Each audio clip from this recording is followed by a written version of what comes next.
Hi guys, I'm back with another message.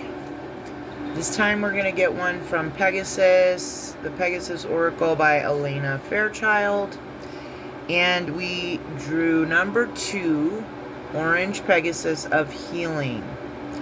So the number 2 could be significant. The color orange could be significant. The angel message prior to this one had a lot of orange energy. Abundance, sacral chakra. That's what that makes me think of. Okay, Spirit Guardian Pegasus brings healing to the sacral chakra with gently warming orange light. What was I just saying about sacral chakra energy? This process may give rise to soul memories from this or another lifetime that relate to a lack of emotional or maternal support. Man, that makes a lot of sense for me. You can allow these memories, whether they are clear visions or murky sensations and troubling feelings, to rise and fall away as you witness them with compassion, supported by Pegasus's warming light at your lower back and belly. The gifts that emerge from this healing are the reclamation and replenishment of your joyful spiritual vitality. This practice will help you fulfill your life purpose by enhancing your natural ability to magnetically attract what you want and need and increasing your well-being. This is crazy. That's what the angel message was about, was magnetizing wealth. That's crazy. And this natural ability to magnetically attract what you want and need. Now, you could have been doing a lot of sacral energy work on yourself. I have been. Yoni steams, cord cuttings, boarding,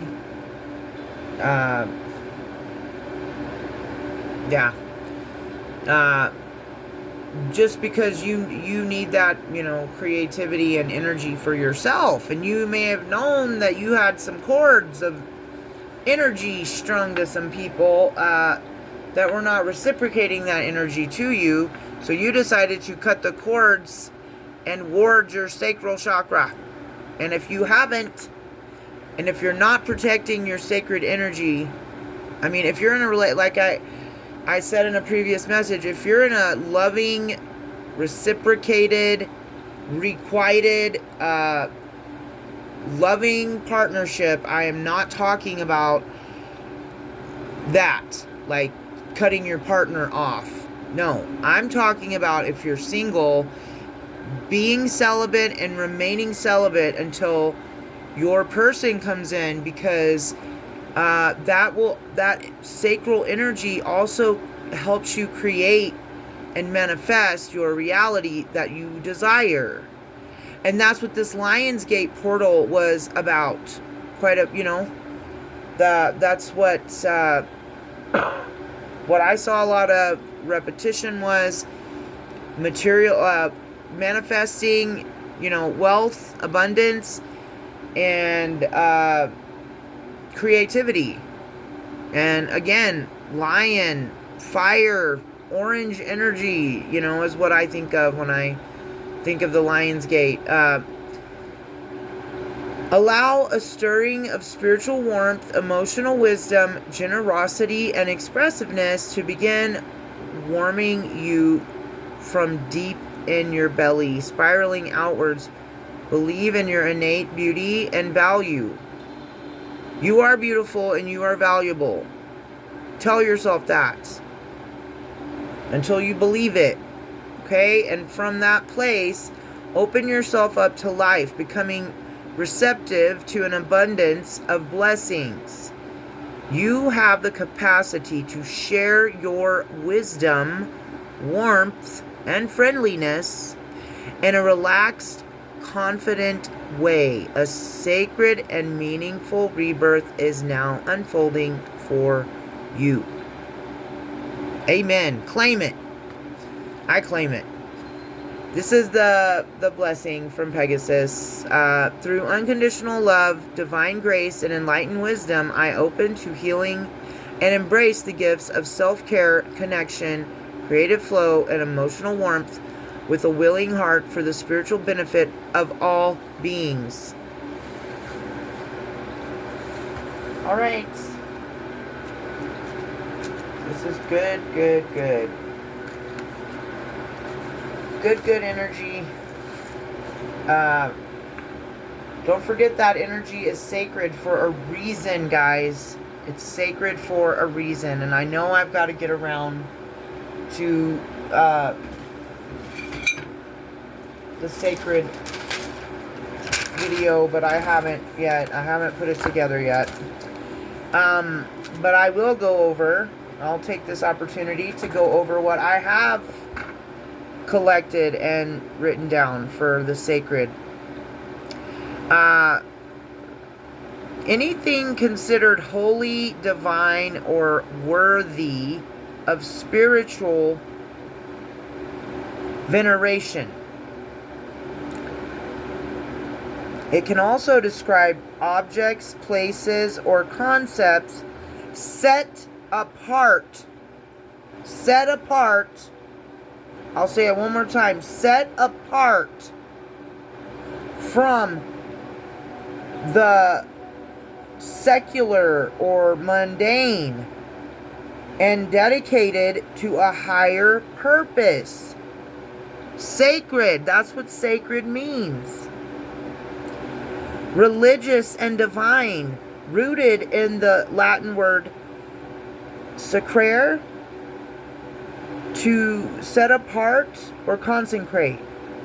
It denotes a direct connection to a duty or ultimate reality. This includes sacred texts, music, or holy sites. And that's where we can get into you know, I've talked in the past about somebody telling me, and me experiencing it, and just a collection of information along my life's journey of people who have told me about experiences they have had in certain locations, like geographical, earthly locations. And this is why. These could very much be holy sites. Ley lines are significant too. Sacred spaces. And if they were inhabited by certain tribes and of the indigenous Native Americans that were here long before anybody else got here, there are certain protections on certain sites as well. And if you disrespect it, and if you, like, you're walking on consecrated land, is based, I mean, it's set apart. It is sacred. It is holy. Okay? That's why that happens. And if you start to look at if you're a woman, your womb space, and your yoni, and if you're a man, your yang, like, if you really start viewing it as like this, like sacred, it is sacred. And it should be considered holy, not something that you just give away to anybody. And when you, this is something else. I really feel like warning people. Like, if you are intimate with someone who has an attachment on them, a low vibrational entity, frequency, whatever you want to call it, a demon, okay? you can transmute, whatever. You're gonna get it. I don't know why I was stumbling over the words, but I was. It can be transferred to you through that intimate encounter, just like a physical STI or STD can be transferred to you. And I mean this with every shred of my being because I have experienced it for myself. When I was in a lower vibration and in a lower part of myself, operating out of low vibrations and feeding my demons, I was a very different person. And I was, involved with some other low vibrational people like myself. You attract what you are. So I was, I was in a low vibration, so I attracted other people that were in a low vibration. It's nobody's fault. I'm not blaming anyone. I'm not saying I'm better than anyone. I'm just telling you, and I know it had to do with the person and probably the location that it happened in. But I very much did experience a oppressing, lustful spirit. We're not going to get into the names and all that. We're not going to be conjuring anything up, speaking it into existence or anything like that. But what I'm saying is I always speak 9 times out of 10, or I always try to speak from personal experiences and share my journey with you, because it is my intention that my journey and my story and the messages I channel through are going to be of benefit and assistance to other people on a similar path who have struggled with similar things on their journey and have chosen a higher path and healing instead of destruction and chaos and ruin and addiction and alcoholism and so on and so forth. The 7 sins and all that. Okay? Alright.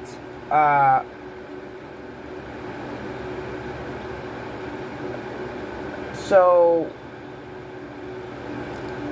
what is that word?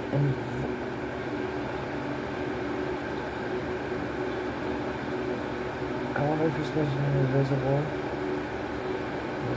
Respected. Okay, we'll just go with respected, because I'm sorry, I can't even read my own handwriting, guys. Respected. Outside religious definitions, the term sacred, we're back on that in case you lost me. The term sacred implies something so highly valued or important that it is protected from violation or infringement. Okay? So we want to protect our sacral energy from violation. That's not a joke, though. It's for real. We want to always protect it from that. But see, it doesn't always have to be a physical attack. Okay? That's what I'm trying to get through to you as well.